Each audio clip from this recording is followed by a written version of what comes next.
Hello everyone, and welcome to the Prince Magnum channel where hot rodding and romance do coexist.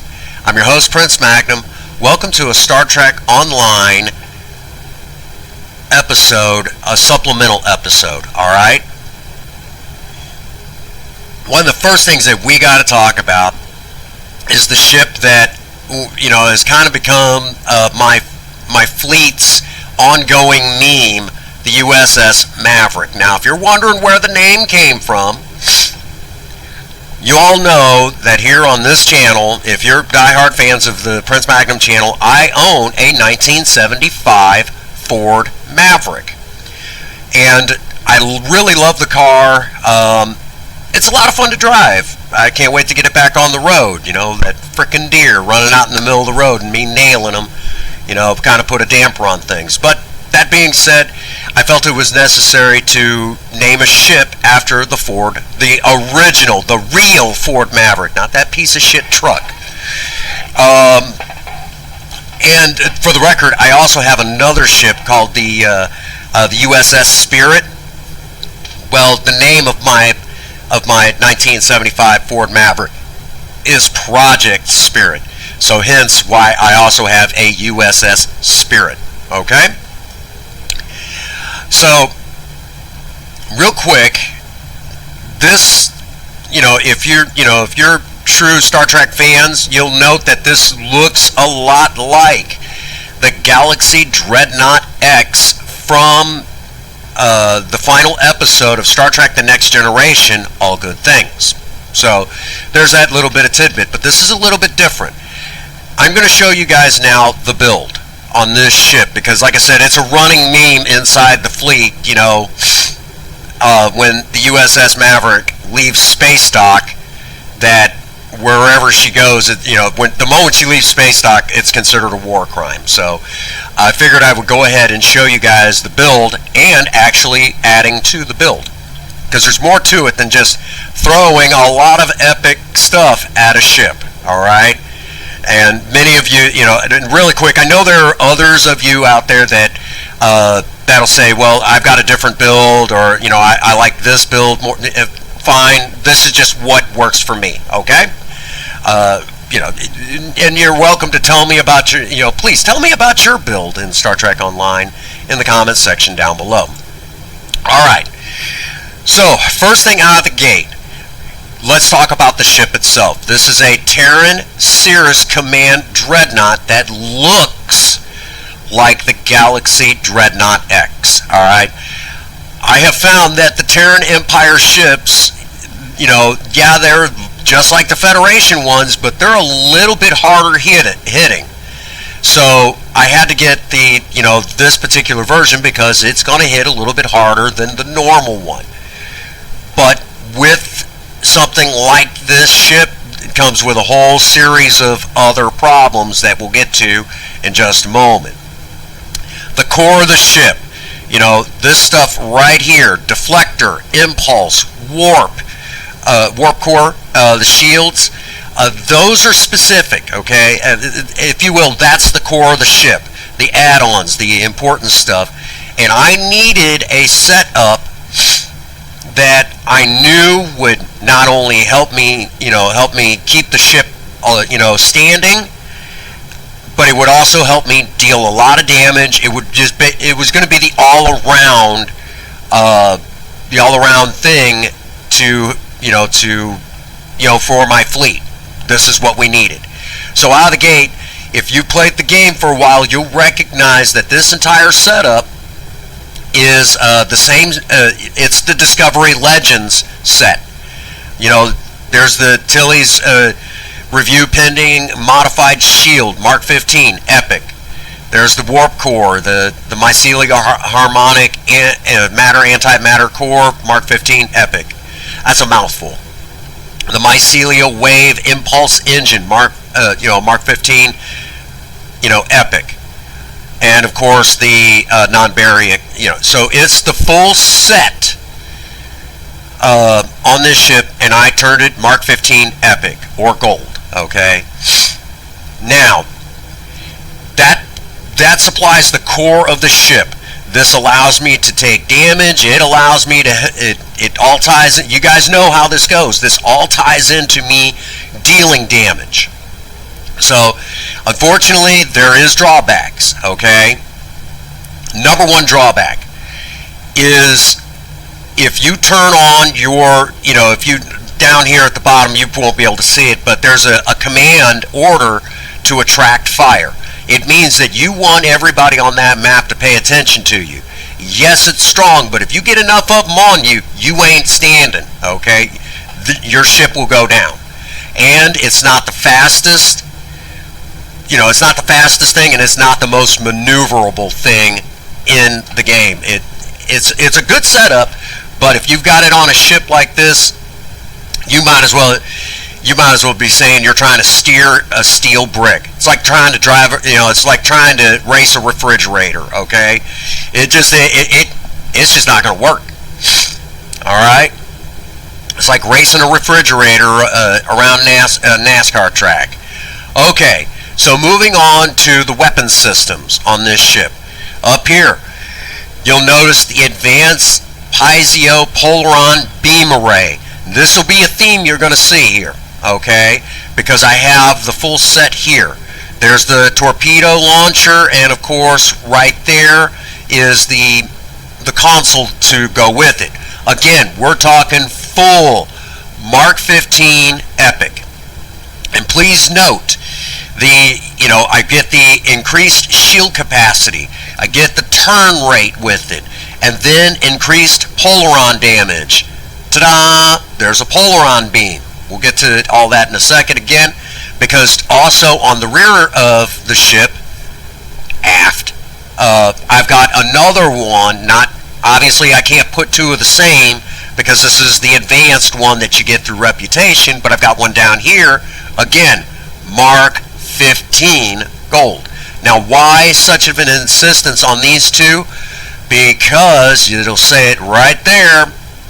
Not only does it deal with pretty good damage, but it also helps with your shield regeneration. It helps with your hull regeneration, which is important when the fleet needs you to take a lot of damage and deal a lot of damage. On top of that, with our core systems, that first volley of Polaron fire and the other beam arrays that I have on here, you get the mycelial lightning around it. So that great threat generator right there in itself, great way to generate the threat that you know you're going to need.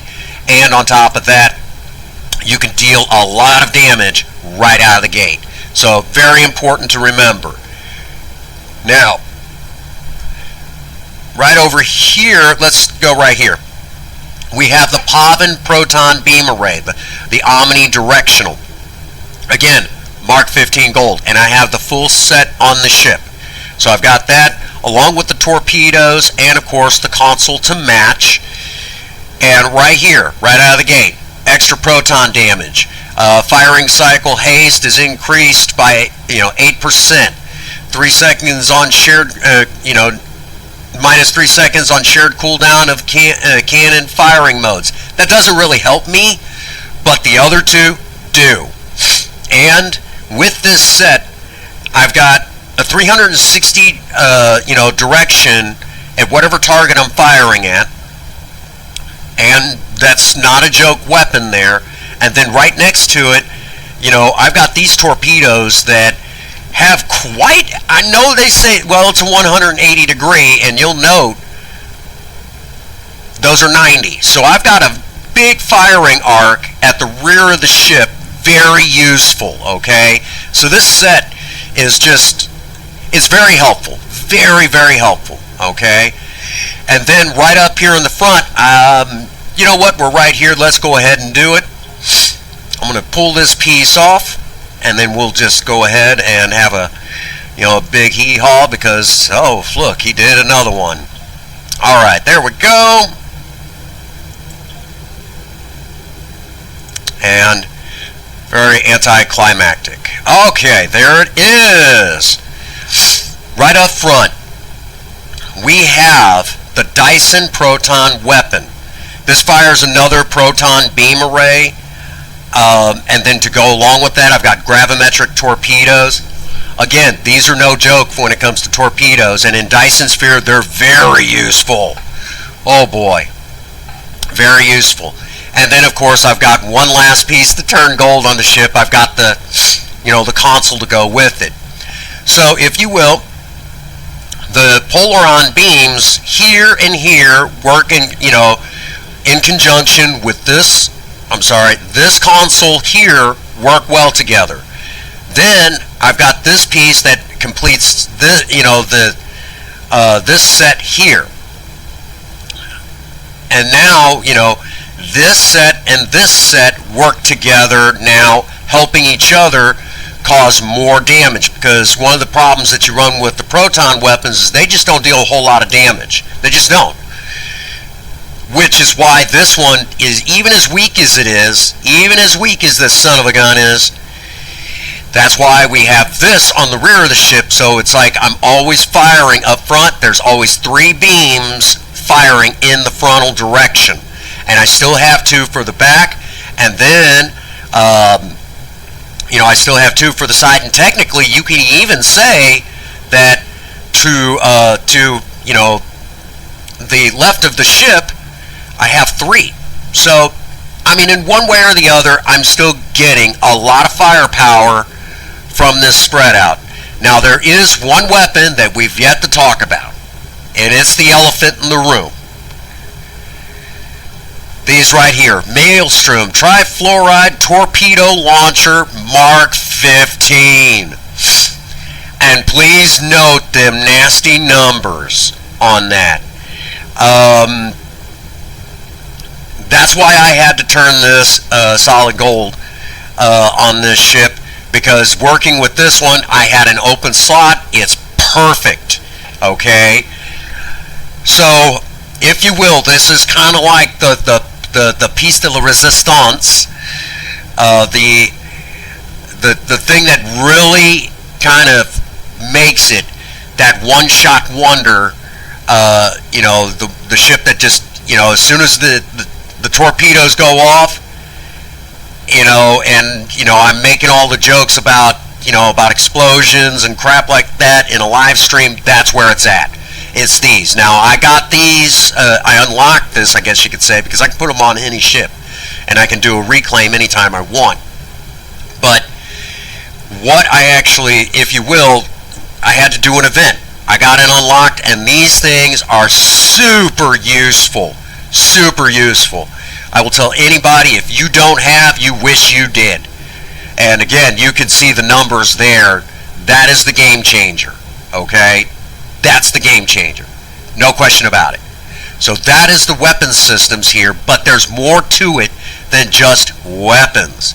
We already talked about a few of the consoles down here. This one, and this one, and this one, right here. These consoles are no-brainers because they're part of a set. But there's more than that, okay? Let's start with the universal consoles. Right here. The temporal anomaly projector. You can see the numbers. Now, I really don't care about physical damage. I don't care about anti-proton damage. I don't even really fully care about the radiation damage. What I care about is that Starship shield regeneration. That's what's important here. I really don't care about all those other numbers. The reason why is those numbers really don't affect the ship in any way, shape, or form, but that shield regeneration does. And it's yet another weapon system on the ship. Very useful. Right next to it, just pick this one up now. About a couple months ago is the making of this video. Console, universal, unstable planetoid detonation. I literally throw an asteroid at them. Again, yet another weapon in our arsenal. Super useful. Very, very useful. Because if you look at those stats, those stat changers, kinetic damage. What works? What uses kinetic damage? Base. Now you're beginning to see. I'm tying it all together. Along with that, 15% max hull capacity. Again, the survivability of the ship and starship control expertise. That max hull capacity, again, super important for this ship because it allows me to withstand the beating. Right next, moving down to engineering consoles. Universal multi-directional artillery barrage. I'm firing a lot of quantum torpedoes. When I want to make a statement, I'll click on, the torpedo spread, the fire at will for my beam arrays. We'll get to hit this one little buff that lasts about 10 seconds, and then click this, and the excitement is on. It's a great opening barrage. If you're in one of the smaller, one of the normal TFOs, you watch ships fly apart with that. It's so much fun. Those smaller escort ships just flying apart from a barrage like this. It's a lot of fun. And again, we're back to all damage with projectile weapons. 20% increase right there. And look again, plus 7.5 maximum hull capacity. We're back to, this is all beginning to tie together. Remember, up here and up here, these even though the beam arrays are your main weapons, these are also main weapons. I want to make a statement, okay? So we're tying it all together. And then over here we've got our other stuff trying to keep the ship alive. So looking at that max hull capacity, yeah, big help right there. Big help right there. Right next to it is and this is an engineering console, but here's where it starts getting kind of interesting. The Advanced Engineering Isomagnetic Plasma Distribution Manifold Mark 15, another gold console. Please note, 7.3 weapon power. Again, tying all those weapons in together. Stacking max weapon power. It's increasing as I'm going along. And of course, this has an increased torpedo damage. 34.5%. We're cranking that torpedo damage up. Again, we're back to where I'm trying to get the most out of these. Because working on them with these, yeah, that's good for the shields, but I want to stop those ships in a hurry because I want my fleet to be successful. More on that topic as we go along. So this is an important one. Next to it, okay, I don't care if it's Terran or Federation. This is a Galaxy class. I wanted saucer separation. Is it practical? No. No, it's not. Not at all in this case. But I wanted it on there, so guess what I'm going to do? I'm going to put it on there. So, yeah. Right next to it, the directed dilithium resonance destabilizer. Oh. Again, this is an a quick shot AOE. You're next to a bunch of enemies, click on this bad boy, and it vaporizes. You know, it causes radiation damage. And yeah, we do have consoles and stuff on here that increase radiation damage, so it's not important to me, but it is helpful. What's really helpful is yet it's another weapon system, and ta-da, look, increased flight turn rate. Remember what I said earlier? The U.S.S. Maverick is like trying to race a refrigerator in NASCAR.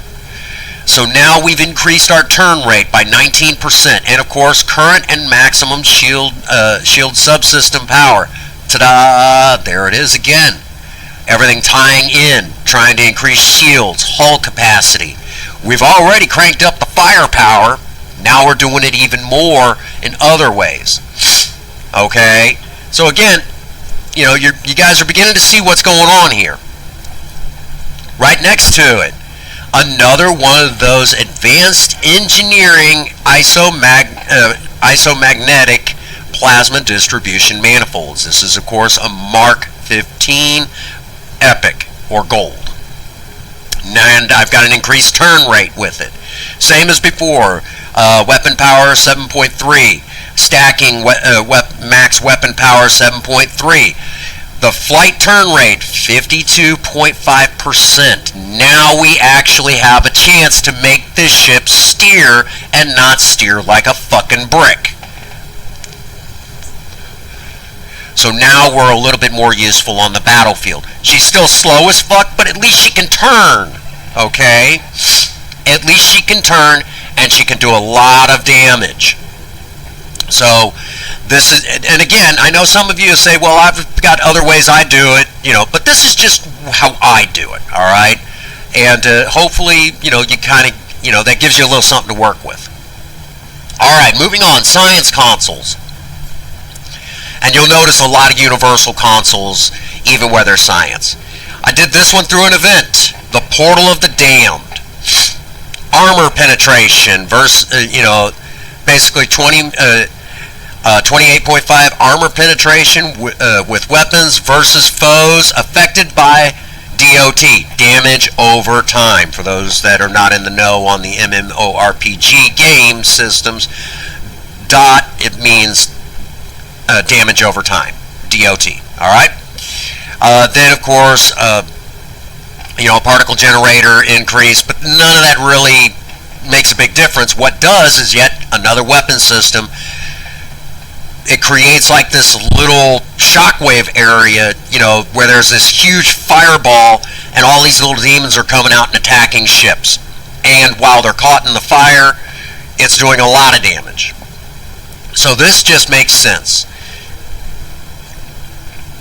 So if you haven't noticed already, I'm increasing, you know, not only am I looking at stats, but what else can I cram on this ship to do more damage, to cause more havoc?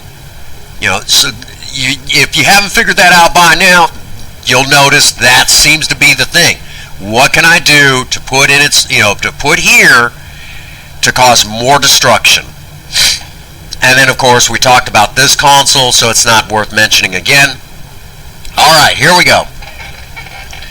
Universal Temporal Disorder. This one just came out in an event not too long ago, and believe me when I say it's very useful. Very useful. I mean, you want to talk about awesome. It literally calls in 4 different timeline versions of your ship. So imagine the U.S.S. Maverick laying down a lot of hate. I click on this console, and all of a sudden, 4 more versions from different timelines of the U.S.S. Maverick show up to help with the fight. So now we're really causing havoc, okay?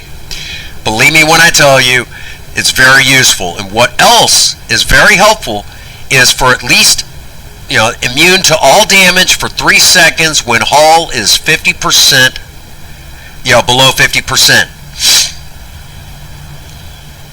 Let me tell you, that is super, super useful. You get in a spot, needs a backup, click on this console, more versions of your ship show up, and you can now get yourself a little bit of breathing room. Very useful. Very, very useful. Of course, we already talked about the proton particle stabilizer from that one set, so not worth mentioning again. And of course, right next to it, the interphasic instability console. This you can get, anybody can get this one. Increased damage by 5%. Another increase to maximum hull capacity. And this thing creates like a radiation cloud. You basically fire a missile, it hits the target, creates a radiation cloud, and it causes an AOE, area of effect. And anything caught in there suffers a DOT, damage over time. Pretty useful. Again, yet another weapons system on there. And of course, in the hangar bay, I've still got the Terran Valkyrie fighter squadrons. Not super useful, but helpful. Alright. Coming up here, in the device slots, the phased waveform beacon, I can call in the Herc. If I get in a spot, I've got some advanced batteries, hull patches, and of course the large batteries. And I've got a lot of Polaron satellites, because again, we're back to this ship. At least half of the weapon systems on here use Polaron damage and have increased Polaron damage, so it just stands to reason that when I drop these, I'm going to be getting Polaron damage. So I'm just going to stay with what works. So all of this ties in together, but there's still more yet. Please note right away, over here I've got a gravity well. Many of you have seen these systems here, but if you played the game, this will all look very familiar. Gravity well, science team, and of course polarized hull plating. Over here, fire at will. The chemosite laced weaponry 2, and of course torpedo spread. This is what causes the most havoc when I go into a TFO. This is where it's at. My first officer is the one who fires all, basically she's the one who has all of this. So when I click on all of this, and we'll come over here, and all of this is now active. It's on. That's all I can say, alright? That is where all of this kind of ties in. You guys, if you haven't figured it out, a lot of this ties in with itself. This is not just throwing epic gear on a ship. If it was, it would be a whole lot easier, but again, it's never that easy. People who play this game know exactly what I'm talking about. Okay. Emergency power to shields. Endothermic inhibitor beam. Basically, I try to freeze them to death. Okay? Next to it, malicious AI. And of course, to help out friends, extend shields. Very useful. Okay? Someone gets in a spot, you can extend your shields. And until I got this ship set up the way that it is now, that was almost a death sentence for me. I'm not going to deny it. It was almost a death sentence for me to use that. But as I built the U.S.S. Maverick up, we can now use that extend shields and actually not only save our, not only can I say, save one of the people in my party that's with me in a TFO, but I can also not worry about am I risking damage, damaging my ship. Over here, engineering team. Got to rebuild that hull sometimes. And of course, reverse shield polarity, which is just, very useful. Very useful. And then of course, over here, very cold in space. this is how I put this, set up my action bars, which you may not be able to see down here at the bottom of the screen. So if you see my cursor up here and then, it's down here, you hear clicking, clicking, clicking. That's what I'm using. Of course, there's also other stuff, like, well, up here. There you go. We're not under attack. I'm just screwing with weapon systems. Calm down, computer. But there's still more yet. There has to, many of you are saying, okay, well, that looks pretty good. That's solid. That's, maybe you're saying, hey, that's a pretty solid setup. That's awesome. You built a good ship. Some of you might be saying, it could still, that's still not as exciting as what I've got. Okay, whatever, This is just what's working for me. Over here, this is important. My endeavors, okay? The endeavor progression. Endeavor rank right now as I'm speaking, 231. Over here, you'll note 40% to energy weapons for space, 40% increase to projectile weapons, increased turn rate. Remember, the U.S.S. Maverick steers like a brick. Alright, no easy way of saying it. Maximum hull. Maximum shields. Beginning to see what's going on here. Critical chance increased 5.5%. Hull regeneration. That's a 44. Shield hardness. These are at the top of the list. We're back to, I'm trying to increase this, and of course all of this account, this is, account wide, so not only does this count for my main character, but it counts for Cinnamon's character, and it counts for my, kind of like one that I just have in the background, Firehawk, my Romulan character, so it counts for him too. So you see a lot of focus on making sure that the ship can not only deal damage, but it can take a beating.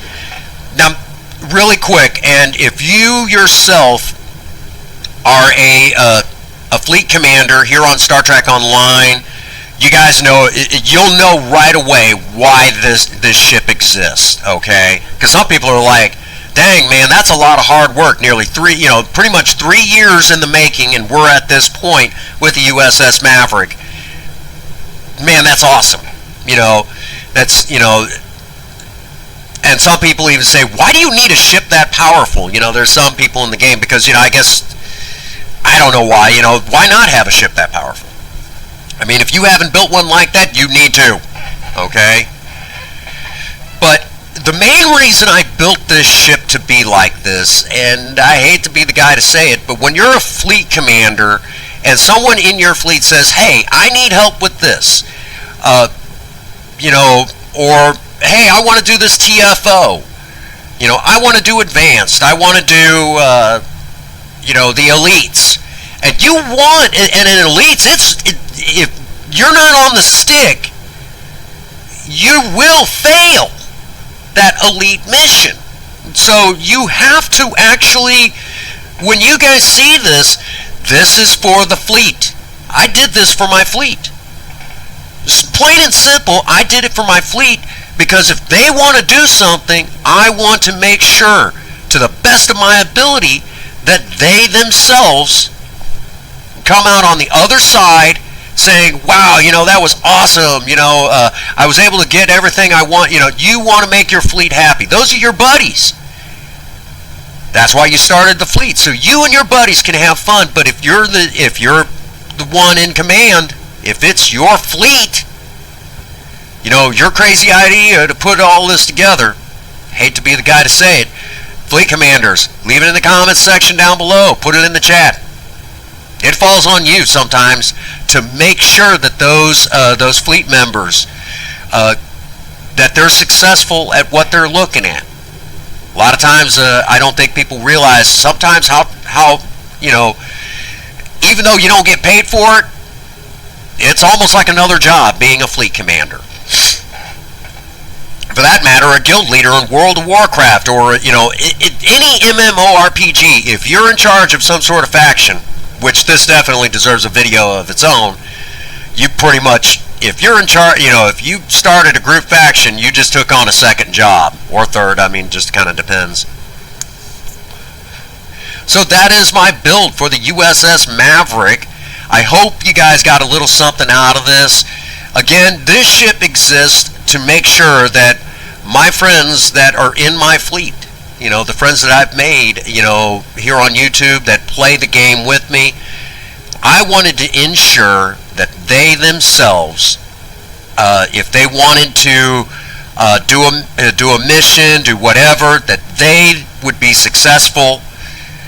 That's why I built this ship.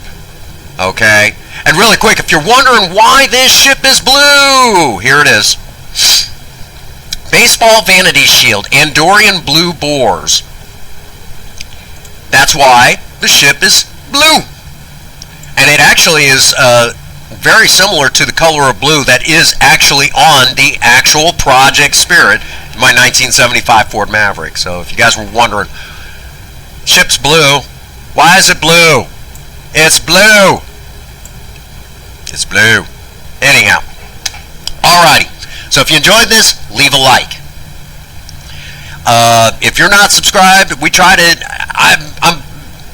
pretty much a variety channel, primarily focused on DIY, but we have added video game content because for some people, their health won't allow them to get out there and do projects that we would normally consider as DIY. So the Prince Magnum channel had to take that into account, and we've now included that as DIY. And believe me, taking all my old hot rod knowledge and applying it to the game, I built quite the hot rod here. And so if you enjoyed it and you're not subscribed, what are you waiting for? Hit that subscription, turn on the bell icon, and I hope to see you in that next video, watching the videos regularly. Along with that, get on over to Patreon. $1 a month is all we ask, okay? And we try to give you a little something to enjoy, and we have done that. So for $1 a month, all proceeds go back into the project cars. Along with that, we've got Teespring. We have merchandise. We have some awesome merchandise, okay? Some of it, we need to add more, but we do have some really awesome merchandise in our Teespring store. Kind of a heads up, this doesn't get talked about. Every once in a while, the Teespring kind of screws up in order. Talk to Teespring. There's really not a whole lot I could do. It's just my merchandise line. They're using artwork that I have put up there, but they're the ones that handle all the manufacturing. So it is what it is, right? That actually happened once where someone ordered a cinnamon coffee cup and it got broken. So I figured I might mention that from time, every once in a while I need to kind of remind folks on that. So, alright, so we covered all the usual bases. Alrighty, from here, I'd like to remind you all, get out there and work on a project. Don't care what it is, just do something with yourselves. Remember, idle hands and a creative mind go together like oil and water. If you have a sweetheart, sweep them off their feet and do something special for them today. And as always, for every last one of you out there, if no one out there has told you that they love you today, Prince Magnum does. God bless you, and have a happy 24. Thank you.